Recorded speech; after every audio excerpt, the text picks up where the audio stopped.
We're going to set our collet in the machine. We're going to install the needle on the end of the indicator by loosening the screw, inserting the indicator needle, finger tightening the screw. We clamp our indicator up in the collet till it has a hard lock.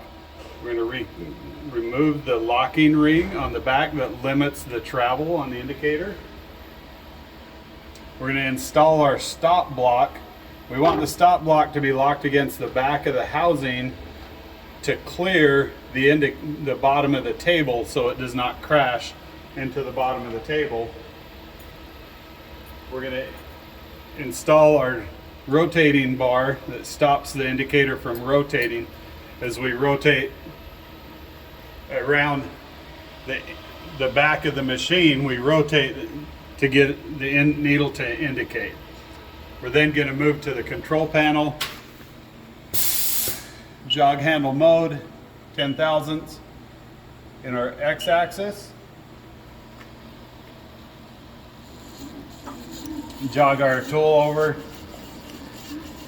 the x-axis, bring our tool up in the z-axis.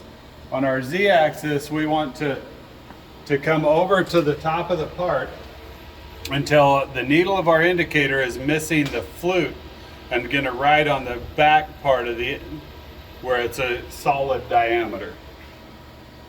So I'll bring that indicator in, I'll switch back to my x-axis. I'm going to drop down to 1/1000th increments. I'm going to bring it over until my indicator goes about a full rotation on the dial. Okay. So I'm going to bring that around.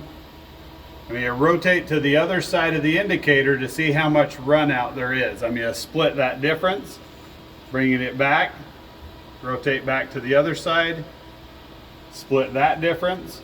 At this point I'm close enough I can set my indicator to 0 and rotate to the other side.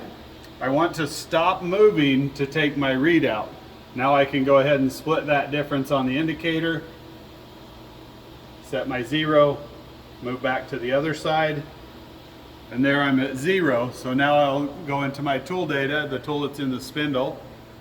I will set X diameter, and my diameter I want to enter is 0. That tells it that it's in the center of the spindle where I'm at, and then I will hit enter.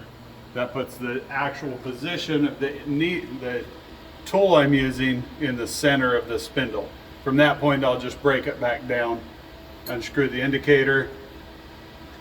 I don't normally move the tool out of the way unless it has a problem locating on the indicator. Move the indicator needle back out of the way.